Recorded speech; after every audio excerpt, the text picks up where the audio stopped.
The great hall glowed with silver lanterns, and every wolf in the pack had gathered under its high wooden beams.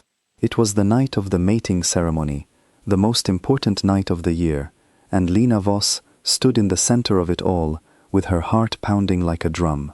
She wore a simple pale gown, and her dark hair was tied back with a ribbon her mother had given her long ago. For weeks she had dreamed of this moment, because tonight the young Alpha would finally speak the words that would bind them together forever. She and Kian Draven had known each other since they were children. They had climbed the same trees, run through the same forests, and shared their secrets by the river when the moon was full. Everyone in the pack believed they were meant to be together. Lena believed it too. When her wolf had first recognized his, she had felt a warmth spread through her chest that never went away. He was her mate, her fated one, and she had waited so long to hear him say it out loud.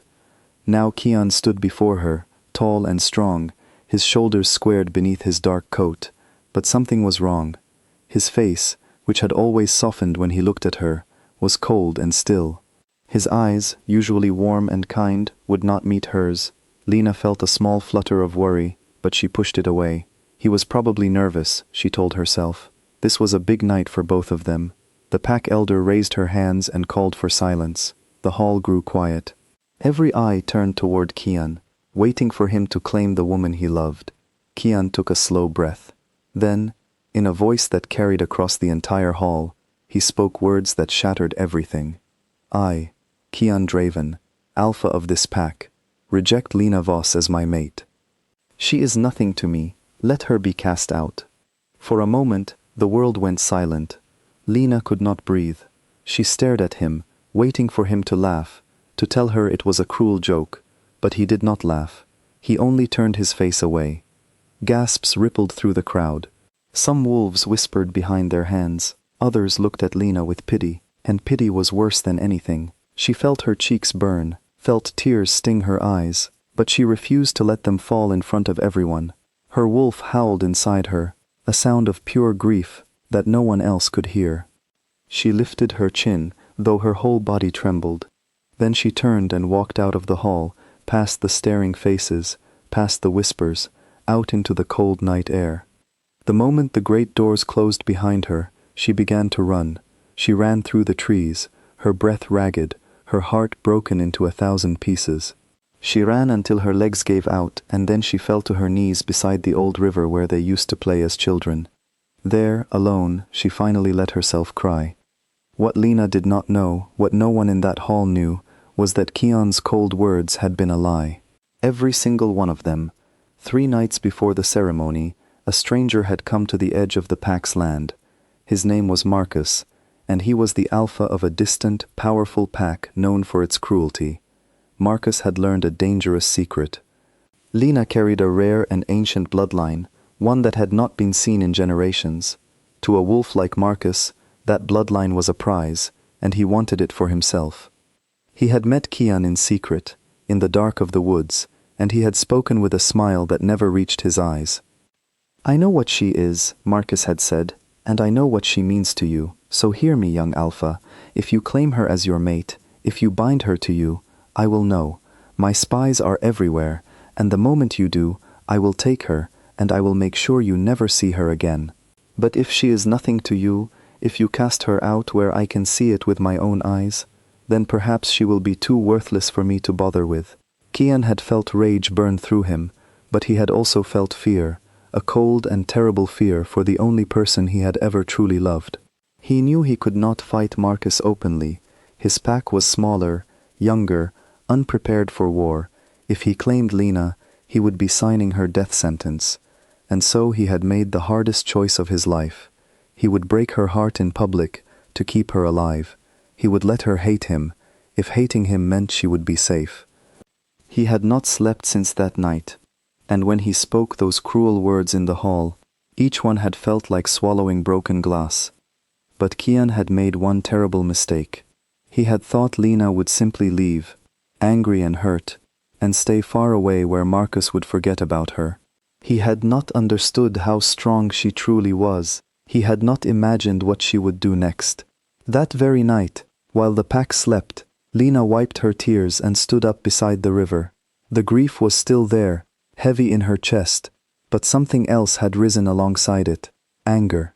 A fierce, burning anger that she had never felt before. "He thinks I am nothing," she whispered to the dark water. "He thinks he can throw me away like this, in front of everyone, and I will just crawl into the shadows and disappear." Her wolf stirred, and Lena felt a new strength flow through her. She would not be a victim. She would not spend her life mourning a man who did not want her. If Kian Draven could reject her so easily, then she would show him that she could let go too. She made her way back to the edge of the Packlands, to the small stone shrine where the oldest ceremonies were performed. There, in the moonlight, she began the ritual of severing. It was an ancient rite, rarely used, for it was permanent and could never be undone by any magic in the world. When two mates were rejected, the bond between them grew thin and fragile, but it did not fully break. The severing ritual would cut it completely, forever, so that neither wolf could ever feel the other again. Lena knelt before the shrine and spoke the words. Her voice shook at first, then grew steady. As she finished the final line, she felt something inside her chest tear loose. It was a pain unlike any she had ever known, sharp and deep, as if a part of her soul had been pulled away. She cried out and clutched her chest, gasping. Far away, in the Alpha's house, Kian woke with a strangled shout. He felt the bond snap, felt it break so completely that he knew at once what had happened. He fell from his bed, one hand pressed to his heart, his breath coming in ragged bursts. The thread that had connected him to Lena, the invisible line that had always let him feel her presence, was simply gone.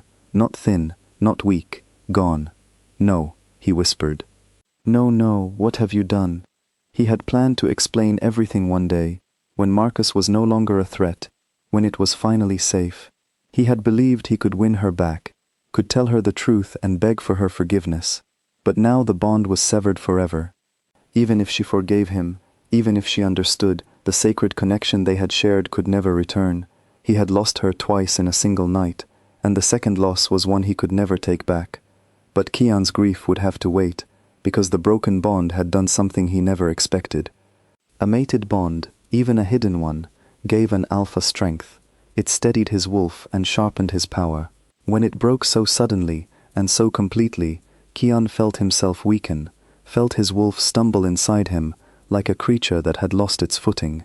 And Marcus, watching from the shadows through the eyes of his spies, felt it too. The rival alpha smiled. This was the moment he had been waiting for. A weakened alpha, a pack off its guard. He gave the order to move. Lena, meanwhile, had collapsed near the shrine, exhausted and hollow. She lay there for a long time, staring up at the stars, feeling emptier than she had ever felt.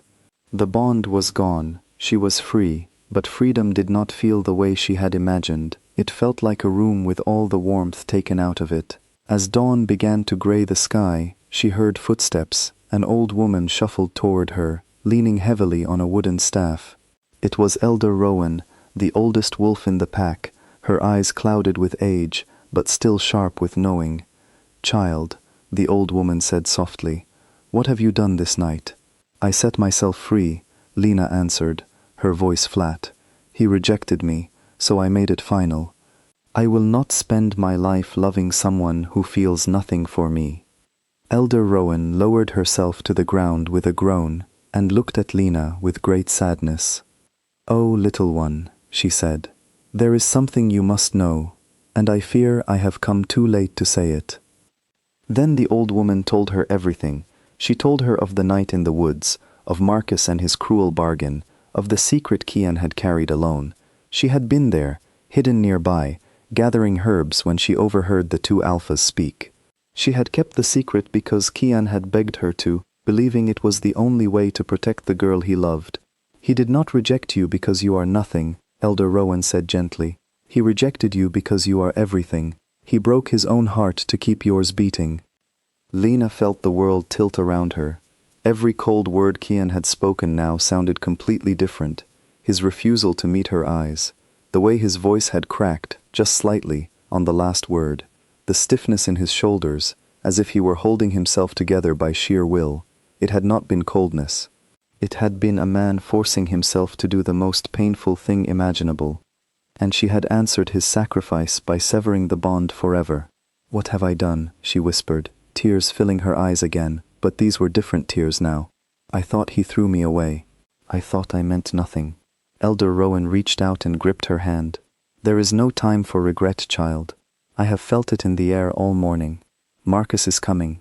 He felt the bond break, and he knows Kian is weakened. Your alpha is in danger, and so is everyone in this pack." Lena's heart, which had felt so empty just moments ago, suddenly filled with a fierce new fire. The bond was gone, yes, she could not undo that. But the love she felt, the love she had tried so hard to bury, was still there, whole and alive. A bond had never been the reason she loved Kian. She had loved him long before she ever felt the thread between them. She had loved him because of who he was, brave and kind and willing to lose everything to protect the people he cared about. She rose to her feet, brushing the dirt from her gown, her eyes bright and determined. "Then I am going back," she said. "Not because a bond pulls me, not because fate tells me to, but because I choose to. And this time, I choose him with my own free will." She ran back through the forest, faster than she had ever run in her life. When she reached the packlands, she found chaos beginning to spread.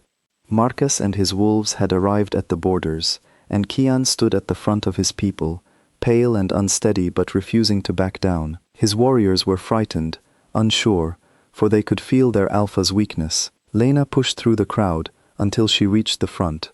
When Kian saw her, his eyes widened with shock and something like hope, quickly followed by fear. "Lena, no," he said hoarsely. "You have to go. He wants you. This is exactly what I was trying to stop."